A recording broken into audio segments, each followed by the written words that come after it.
இன்னைக்கு எடப்பாடி பழனிசாமி அவர்கள் இவ்வளோ கடுமையாக பேசுறதுக்கான காரணம் ஒரு தகவலும் தெரியாமல் மருந்து இல்லைன்னு தப்பாக ஒரு தகவல் சொல்கிறார் எதிர்கட்சி தலைவர். கோவத்தில் மொத்த லிஸ்ட்டும் எடுத்து எவ்வளவு மருந்து எங்கே இருக்குது, எங்கே உற்பத்தி நிப்பாட்டினாங்க, நாங்கள் எங்கேருந்து கொள்முதல் பண்ணுறோம், அவ்வளவு கொடுத்து இவ்வளவு தகவல்கள்லாம் சொன்னீங்கன்னா பயந்துருவார் அவர் எடப்பாடி பழனிசாமி.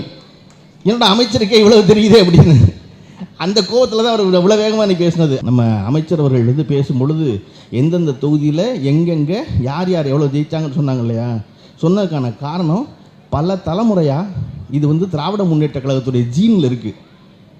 என்னென்னா தனக்கு தெரிந்த தகவலை, தான் அறிந்தவற்றை, தான் சிந்தித்ததை அன்னைக்கு ராத்திரி கூட்டத்தில் சொல்லிடணும். ஏன்னா வந்திருக்க ஆளுக்கு தெரியுமா தெரியாதுன்னு தெரில. இந்த வந்திருக்க கூட்டத்துக்கு வந்திருக்க ஒரு ஆள் என்பது ஒரு ஆள் அல்ல. நாளைக்கு அவர் 100 பேரை சந்திக்க போகிறாரு. இந்த செய்தி அந்த ஒரு ஆள் மூலமாக 100 பேரிடம் போய் சேரும். அப்போ இந்த 2000 பேர் மூலம் 100 பேர்னா 20,000 பேர் 2 லட்சம் பேர் போய் சேர போகிற செய்திங்கிற வேகத்தில் தான் எல்லா தகவலையும் சொல்கிறது. அதன் காரணமாக தான் கலைஞர் அவர்கள் தன் வாழ்நாளில் 4000 சொச்சம் கடிதம் எழுதின ஒரே ஒரு தலைவன் கலைஞர் மட்டும்தான். எல்லாம் கட்சிக்காரால் தானே, எல்லாரும் தம்பியே தானே. அவர்களுக்கு எதுக்கு தினசரி கடிதம் இல்லையா? ஒவ்வொரு தடவையும் அந்த கடிதத்தில் கேட்டாயா உடன்பிறப்பே அப்படின்னு சொல்லும் போது ஏதோ பக்கத்து உட்காந்து சொல்கிற மாதிரி இருக்கும். இங்கே தான் உட்காந்து சொல்கிறார் போல இருக்கு அப்படின்னு.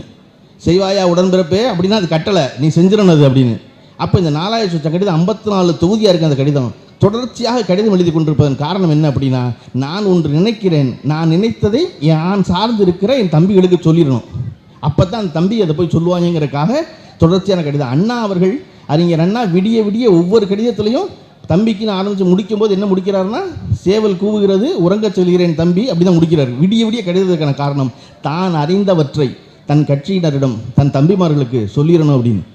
இது திராவிட முன்னேற்ற கழகத்தின் கூட்டம் என்பது வெறும் கூட்டம் அல்ல, அது மாலை நேர பல்கலைக்கழகம்னு சொல்லப்பட்டதுக்கான காரணம் அதுதான். பூராமே செய்தி வச்சிருக்கிறது. அப்படி ஒரு செய்தியோடு தான் இன்றைக்கி நம்ம அமைச்சர் மா சுப்பிரமணியன் அவர்கள் ஒரு மொத்த புள்ளிவிவர பட்டியல் சொன்னார். நாடாளுமன்ற தேர்தலில் 40க்கு 40 ஜெயிச்சிருக்கோமா, ஜெயிச்சிருக்கோம். கலைஞர் காலத்தில் ஜெயிச்சிருக்கோம். ஆனால் அப்போ அதிகபட்ச வாக்கு வித்தியாசம் 2.25 லட்சம் தான். ஆனால் இன்றைக்கி இத்தனை லட்சம், இவ்வளவு தொகுதியில் ஜெயிச்சிருக்கோம். 3 தொகுதியெலாம் குறைச்சி 50,000 குறைச்சி 3 தொகுதியில் இதுக்கு மேலே 11 தொகுதியில் எவ்வளோ, 13 தொகுதியில் எவ்வளோ சொல்கிறது இருக்கு இல்லையா? நாடாளுமன்ற தேர்தலில் இந்தியா கூட்டணி தமிழ்நாட்டில் அடுத்து வந்த 2வது கட்சியை விட அதிகம் பெற்ற வாக்குகள் 89 லட்சம் வாக்குகள் கூட பெற்றிருக்கிறது. அவர் சொன்ன கணக்கின்படி ஒரு தொகுதிக்கு 2.25 லட்சம், ஆவரேஜாக பார்த்தீங்கன்னா 40 தொகுதிக்கு ஒவ்வொரு தொகுதிக்கு 2.25 லட்சம் வித்தியாசம் எனக்கு 89 லட்சம் வாக்குகள் கூடுதலாக பெற்றிருக்கிறது. இவ்வளவு பெரிய வெற்றியை எவராலும் ஒப்புக்கொள்ள முடியாதனால தான் அவ்வளோ பேருடைய பார்வையும் தமிழ்நாட்டை நோக்கி திரும்புகிறது.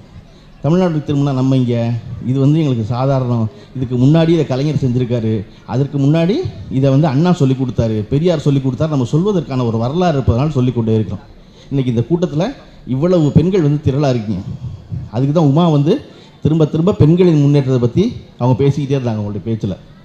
நீங்கள் இவ்வளவு பெண்கள் உட்கார்ந்துருக்கும் பொழுது இந்த மொத்த நாட்டில் தமிழ்நாட்டில் மட்டும்தான் பெண்கள் இவ்வளவு பேர் படிக்கிறாங்க. சொன்னால் உடனே அவன் என்ன சொல்லுவான்னா, ஆமாம் நீங்கள் தான் படிக்க வச்சிங்களா, ஔவையார் படிக்கலையா, காக்கை பாட்டினார் படிக்கலையா அப்படின்னு அவன் கேட்பான். நம்ம கேட்க வேண்டிய கேள்வியெல்லாம், ஔவையார் படித்தாங்க சரிதான், ஆனால் நடுவில் எங்கள் அப்பத்தா படிக்காமல் போனாலே ஏன்டா படிக்காமல் போனான்னு மட்டும்தான் கேட்க வேண்டியது. என் அப்பத்தா படிக்கலைங்க. இவ்வளோ பெண்கள் உட்காந்துருக்கீங்க. 1960க்கு முன்னாடி பிறந்த எல்லோரும் 10ஆம் வகுப்பு சேர்ந்துருப்பது ரொம்ப கடினமாக இருக்கும். ஆனால் இன்றைக்கி இவ்வளோ பேர் உட்காந்துருக்கீங்க. உங்கள் வீட்டில் படிக்காமல் வீட்டில் சும்மா இருக்க ஒரு பெண் இருக்காது யோசிச்சு பாருங்கள். யாருமே ஒரு வீட்டில் கூட ஒரு பெண் கூட இருக்க மாட்டான். படிக்காத ஆம்பளை பிள்ளை வீட்டில் இருப்பான், சுற்றிக்கிட்டு இருப்பான், பைக் வச்சுக்கிட்டு இருப்பான். ஆனால் பொம்பளை பிள்ளை படிக்காமல் இருக்கவே இருக்காது. பொம்பளை பிள்ளை படிக்கலைன்னா ஒரு குடும்பமே பதறும். ஏன் வீட்டில் பொம்பளை பிள்ளை படிக்கலைன்னு, பொம்பளை பிள்ளை படிக்க அனுப்புங்கன்னு. நம்ம இப்படி இங்கே வந்தோம். இது பெரியார் யோசிச்சது, இது அண்ணா யோசிச்சது, இது கலைஞர் யோசிச்சது, இன்றைக்கி நம்முடைய முதலமைச்சர் தளபதி ஸ்டாலின் அவர்கள் யோசிச்சது. அதனால தான் நீ படிங்கிறது. தேர்தல் முடிவுகள் அறிவிக்கப்பட்ட பிறகு கல்வித்துறையின் சார்பாக நேரு உள்விளையாட்டரங்கத்தில் கூட்டம் நடந்துச்சு. அங்கே நம்முடைய முதலமைச்சர் அவர்கள் சொன்னதில் ரொம்ப பிரமாதமான ஒரு சொன்னார். Keep running, keep winning, keep shining அப்படின்னு. நீங்கள் படித்துக்கொண்டே இருங்கள், ஓடிக்கொண்டே இருங்கள், மின்னிக்கொண்டே இருங்கள் அப்படின்னு, வென்று கொண்டே இருங்கள்னு. இந்த அரசாங்கம் உங்களோடு இருக்கிறதுன்னு. நான் பணம் தரேன் உங்களுக்கு, நீங்கள் படிக்கிற தவிர ஒன்றும் செய்ய வேண்டாம், பிள்ளைய பூரா படிச்சிருக்கேன் போதும் அப்படின்னு. ஏன் இவ்வளோ படிக்க சொல்கிறோம் பொம்பளை பிள்ளையில? ஏன் அப்படின்னா, அந்த பொம்பளை பிள்ளைய ஏற்கனவே போன தலைமுறை படித்ததுனால தான் இந்த தலைமுறையில் மொத்த இந்தியாவிலையும் யாருமே சிந்தித்து பார்க்க முடியாமல் நம்ம 40க்கு 40 ஜெயிக்கிறோம். வீட்டில் இருக்க பெண் சொல்லுவாள்ல, ஆணுக்கு சொல்லுவாள்ல போய் என்ன நடந்திருக்கீங்க அப்படின்னு. இந்த நாட்டில் உயர்கல்வியில் அதிக அளவில் பெண்கள்ங்கிற பற்றி சொன்னாங்க. என்ன அப்படின்னா, நீங்கள் கல்வி என்பது நம்ம இப்போ 8வதுலேருந்து கடந்து 10வது வர்றது கல்வி இல்லை. 10வது முடித்து கல்லூரியில் பிஏயோ பிஎஸ்சியோ படிக்கிறது கல்வி இல்லை. அதை நம்ம கல்வியாக நினைக்கல, அது போதாது. அதுக்கு மேலே எம்ஏ எம்எஸ்சி போஸ்ட் கிராஜுவேட்டு முதுகலை எம்ஏ எம்எஸ்சியோ நம்ம கல்வியாக நினைக்கிறது இல்லை. நம்ம எதை தெரியுமா கல்வியாக நினைக்கிறோம்? எம்ஃபில் படிக்கணும், ஆராய்ச்சி படிப்பு படிக்கணும், பிஹெச்டி படிக்கணும். ஆராய்ச்சி படிப்பு படித்தா தான் கல்வி. அப்படி இந்தியாவில் ஆராய்ச்சி படிப்பு படிக்கிற பெண்கள் லிஸ்ட் எடுத்திங்கன்னா மொத்த இந்தியாவில் 52 பெண்கள் தமிழ்நாட்டிலேருந்து படிக்கிறாங்க. மிச்சம் 48 பேர் தான் எல்லா மாநிலத்திலேருந்து படிக்கிறாங்க. ஜம்மு காஷ்மீர்லேருந்து கேரளா வரைக்கும் 48 பேர் பொம்பளை பிள்ளை தான் படிக்குது. ஆனால் 100ல் 52 பொம்பளை பிள்ளைய தமிழ்நாட்டிலேருந்து உயர்கல்வி படிக்குது. அதனால நம்ம தான் பொம்பளை பிள்ளைகள் படிக்க வச்சுருக்கோம். இங்கே தான் இவ்வளோ பொம்பளை பிள்ளை படிக்குது. அப்படி படிக்கிறதுனால தான் நம்ம தொடர்ந்து பெண்களுக்கான ஊக்கத்தொகையை தொடர்ந்து கொடுத்துக்கிட்டே இருக்கோம். படிக்கணும். இப்போ எல்லோருக்கும் இருக்கிறதை போல் பொம்பளை பிள்ளைகளுக்கு மட்டுமே பணம் கொடுக்குறீங்களேன்னு நம்ம முதல்கிட்ட கேள்வி எழுப்பப்படுறதுனால, இல்லை நான் இந்த ஆகஸ்ட் மாதத்துலேருந்து ஆம்பளை பிள்ளைகளுக்கும் கொடுக்குறேன், ஆம்பளை பிள்ளை படித்தாலும் மாதம் 1000 ரூபா கொடுக்குறேங்கிறது இருக்கு இல்லையா? அப்போ இப்போ பயலும் படிக்கணுங்கிற எண்ணம் வரும். முதல்ல பைக் ஓட்டி சும்மா சுற்றிக்கிட்டு இருக்க வேண்டாம், நம்ம வேலைக்கு போனால் படிப்போம் அப்படின்னு. அப்போ ஒரு தலைமுறை படிப்பதற்கான கவனம் செலுத்துகிற ஒரு மாநிலமாக தமிழ்நாடு இருக்கிறது. இதற்கான துவக்கம் எங்கிருந்து வருது அப்படின்னு பார்த்தீங்கன்னா, திராவிட கட்சியினுடைய தொடக்க காலத்திலிருந்து வருது. எல்லா நேரமும் எவருக்கும் கிடைப்பது நம் பிள்ளைகளுக்கும் கிடைக்க வேண்டுங்கிற இடம் இருக்குல்ல, அந்த எண்ணத்தை தோற்றுவித்தது திராவிட முன்னேற்ற கழகம், திராவிடர் கழகம், பெரியாரும் அண்ணாவும். அதனால தான் அண்ணா 1928 கண்ட கனவு பெண்களுக்கு சொத்துல சம உரிமை என்பது. 1928 சொல்கிறார் பெரியார், பெண்களுக்கு சொத்துல சம உரிமை கொடுக்கணும், கொடுத்தா தான் மதிப்பாங்க என் வீட்டில்னு. அதை சொன்னதை கலைஞர் அவர்கள் 1989 சட்டமாக்குறாரு. ஒரு பெரியாரின் கனவு சட்டமாவதற்கு கிட்டத்தட்ட 60 ஆண்டு காலம் காத்திருக்க வேண்டியிருந்தது, நடத்துருக்கு. அப்போ இதை போல தம்பிமார்கள் எல்லாரும் அதிகாரத்துக்கு வந்ததுனால பெரியாருடைய கனவு ஒவ்வொன்றும் நிறைவேறியது. இது தொடர்ந்து நிறைவேறணுமா? ஆமாம். இதை போல விஷயங்கள் இந்தியாவுக்கு முன்மாதிரி மாநிலமாக நாம் எல்லோரும் சொல்வது போல் திராவிட மாடலாக இருப்பதற்கான வாய்ப்பு தொடர வேண்டும் இல்லையா? எனக்கு அப்புறம் அருள்மொழி அக்கா பேசும்போது அது இன்னும் விரிவாக உங்களுக்கு சொல்லுவாங்க. ஏன்னா அருள்மொழி அக்கா முன்னாடி பேச வேண்டியவங்க போக்குவரத்தில் சிக்கி தாமதமாக அடுத்த சொற்கோ பேசணுன்னா கொஞ்சம் பதறிட்டாங்க. நான் இல்லைக்கா பரவாயில்ல, மூச்சு வாங்குங்க, நான் போய் பேசுகிறேன், அப்புறம் நீங்கள் பேசிக்கலாம் அப்படின்னு. அவர்கள் எனக்கு சுபவீர பாண்டியன் அவர்களிடமும் அருள்மொழி அவர்களிடம் ரொம்ப பிடிச்சிருந்தது என்ன அப்படின்னா, ஒரு நாளும் ஒரு பொழுதும் எந்த இடத்துலையும் பதட்டமானதே இல்லை. ஆனால் இவர்கள் இருவரும் பேச ஆரம்பிக்கிறாங்க அப்படின்னா எதிராளி பதட்டமாகாமல் இருந்ததே கிடையாது ஒரு நாளும். காரணம், அவ்வளவு தகவல்களை கையில் வச்சுக்கிட்டு என்ன சொன்னாலும் சிரிச்சுக்கிட்டு குறுக்க பேசுனதே கிடையாது. சிரிச்சுக்கிட்டு பேசாமல் இருப்பாங்க. சரி நீ பேசி முடியாது, அதுக்கப்புறம் நான் சொல்கிறேன் உனக்கு அப்படின்னு. அப்படி வலுவான அடித்தளத்தோடு நாம் இருப்பதற்கான காரணம் நம்மிடையே இருந்த படிப்பு, நம்மளை படிக்க சொன்ன தலைவர்கள். இது அதிகாரமாக அரசாங்கமாக இருக்கும்போது நம்ம தலைவர் கலைஞர்கள் வீட்டுக்கு எப்போ தொலைபேசினாலும் முதல்வர் வீடுதான் சொல்ல மாட்டாங்க, தலைவர் வீடு தான் சொல்லுவாங்க. அவர் தமிழ்நாட்டில் இருக்க எல்லோருக்கும் தலைவர் வீடு இருக்கு இல்லையா?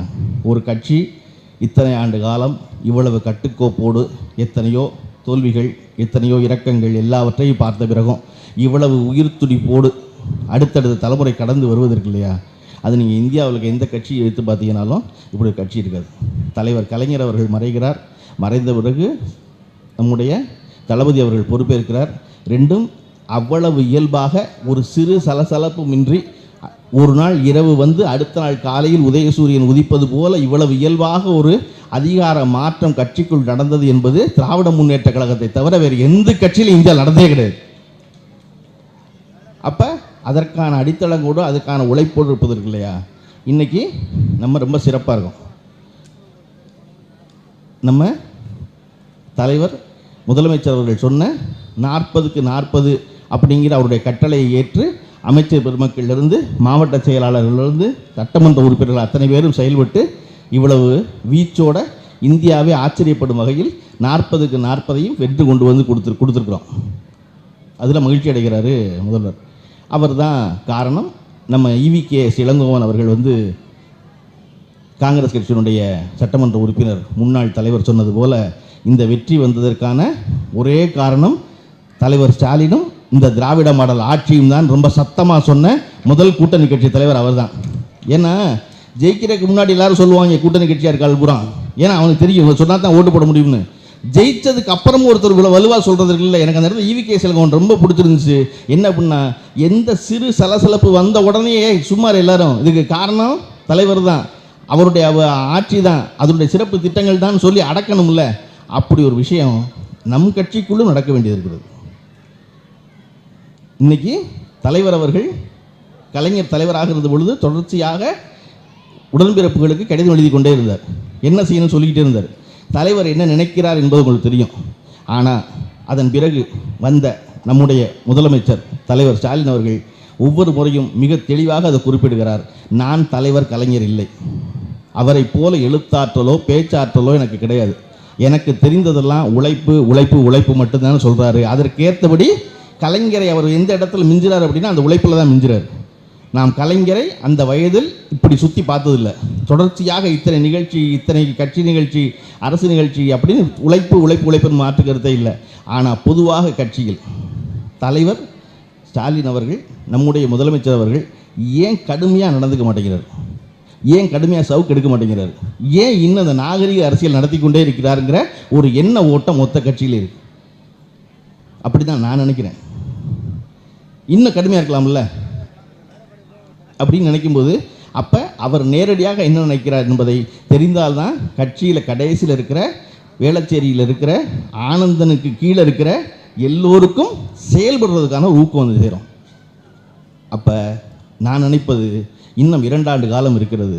இன்னும் 2 ஆண்டு காலத்தில் தலைவர் அவர்கள் 200 தொகுதியை வெல்லுவது தான் நம் இலக்குன்னு சொல்கிறாரு. அடுத்தடுத்த நோக்கி நகழ்கிறோம். இது வந்து இவர்கள் எல்லாருக்கும் திராவிட முன்னேற்ற கழகத்துக்கு ஒரு இயல்பு. 15 சீட்டு நின்று 15 சீட்டுக்கு முதல்ல ஜெயித்த பொழுது 14 பேர் தோற்று போனாங்க. மிச்சம் ஜெயித்த ஒரே ஒருத்தர் கலைஞர் தான் மறு தேர்தல்னு சொன்னார் இல்லையா? அந்த தேர்தல் ஜெயித்த உடனே கலைஞர் செஞ்ச வேலை என்ன தெரியுமா?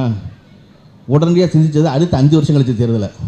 நம்ம அடுத்த தேர்தலை சந்திக்கணும்னா குறைஞ்சபட்சம் 10 லட்ச ரூபா வேணும்னு அண்ணாட்ட போய் சொன்னோம். அண்ணா சொன்னார் 10 லட்ச ரூபாய்க்கு எங்கேயா போகிறது விட்டாரா, அதெல்லாம் நான் திரட்டுறேன், ஆனால் 10 லட்ச ரூபா இல்லாமல் தேர்தலை சந்திக்க முடியாது அப்படின்னு ஒரு தேர்தலில் வென்று அன்றே அடுத்த தேர்தலை நோக்கி சிந்திப்பது. இந்த தேர்தல் ஜெயிச்சாச்சு, இது முடிஞ்சு, அடுத்த தேர்தல் என்ன அப்படின்னா, அப்படி 40க்கு 40 ஜெயிச்ச உடனே நம்முடைய தலைவர் சொன்ன முதல் விஷயம் என்ன அப்படின்னா, நம்ம 200 ஜெயிக்கணும் அப்படின்னு. 40க்கு 40 கணக்கெடுத்து பார்த்தோம்னா தமிழ்நாட்டில் 221 ஜெயிச்சிருக்கோம். 240ல் 221 தொகுதி ஜெயிச்சிருக்கோம், சட்டமன்ற தொகுதி, சரியா? ஆனால் நேரடியாக சட்டமன்ற தொகுதியில் 200 ஜெயிக்கணும் டார்கெட் வைக்கிறார் இல்லையா? வைக்கும்போது இந்த கட்சியில் இருப்பவர்கள், இந்த தலைவர் என்ன நினைக்கிறான்னு நினச்சா, நான் நினைக்கிறேன் இன்னைக்கு நம்முடைய தலைவர் நாகரிக அரசியலே நடத்தி கொண்டிருக்கட்டும், நல்லது தான். யாரோ ஒருத்தர் நடத்தணும்ல, யாரோ ஒருத்தர் மேலே தூக்கணும்ல. இன்னும் இறங்கி இறங்கி இறங்கி போனால் எவ்வளோ இறங்குறது, வேண்டாம், நம்ம உயரத்தில் இருக்கணும். ஆனால் தலைவர் என்ன நினைக்கிறார் என்பதை நான் எப்படி நேரடியாக தெரிந்து கொள்வது? நான் ஒரு கட்சியின் கடைசி தொண்டனாக இருக்கிறேன். நான் எப்படி தெரிந்து கொள்வது அப்படின்னா, இன்னைக்கு தலைவர் தளபதி ஸ்டாலின் அவர்கள் அறிவிக்க வேண்டியது, தன்னுடைய மனசாட்சியாக உதயநிதி ஸ்டாலின் அவர்களை அறிவிக்க வேண்டிய கட்டாயத்தில் இருக்கிற இந்த கட்சி நான் நினைக்கிறேன். ஏன்னா தலைவர் அவர்கள், கலைஞர் அவர்கள் இந்த குழப்பம் வந்த பொழுது நேரடியாக இவர் என்னுடைய மனசாட்சின்னு அறிவித்தார். திரு மாறன் அவர்களை என்னுடைய மனசாட்சின்னு அறிவித்தார். காரணம், கட்சிக்கு தெரியணும் அடுத்து அவர் சொல்வதை முழுமையாக கேட்பது என்பது. அப்போ இங்கே முழுமையாக கேட்பதற்கு ஒரு ஆள் வேணும். தலைவர் அவர்கள் இந்திய அளவில் அரசியல் நடத்தட்டும், நாகரிக அரசியல் நடத்தட்டும், ஆட்சிக்கான திட்டங்களை பார்க்கட்டும். ஆனால் இந்த கட்சிக்கு தேவை அவருடைய மனசாட்சியாக செயல்படுகின்ற ஒருத்தர். உதயநிதி ஸ்டாலின் அவர்கள் மிக விரைவில் துணை முதலமைச்சர் ஆயிடுவார், எல்லா பத்திரிகையும் எழுதுகிறாங்க. துணை முதலமைச்சர் ஆவது என்பது ஆட்சியில் இருக்கிற ஒரு கட்சி கவலைப்பட வேண்டியது. ஆனால் ஒரு கட்சியாக இத்தனை ஆண்டு காலம் கட்டுக்கோப்பாக இருந்த ஒரு கட்சி தொடர்ச்சியாக இருப்பதற்கு, இந்த நேரடியாக உடன்பிறப்புகளோடு தொடர்பு கொள்வதற்கு, இந்த கட்சியின் தலைமை என்ன நினைக்கிறது என்பதை ஒரு கடைமட்ட தொண்டன் புரிந்து கொள்வதற்கு தலைவரின் மனசாட்சியாக உதயநிதி அவர்கள் அறிவிக்கப்பட்டால் வருகின்ற தேர்தலில் 234க்கு 200 என்பது எளிய இலக்கு. அந்த இலக்குக்கான தொடக்கமாக இந்த கலைஞர் நூற்றாண்டு விழா கூட்டம் அமையட்டும் என்று வேண்டி விரும்பி வாழ்த்தி விடைபெறுகிறேன். நன்றி, வணக்கம்.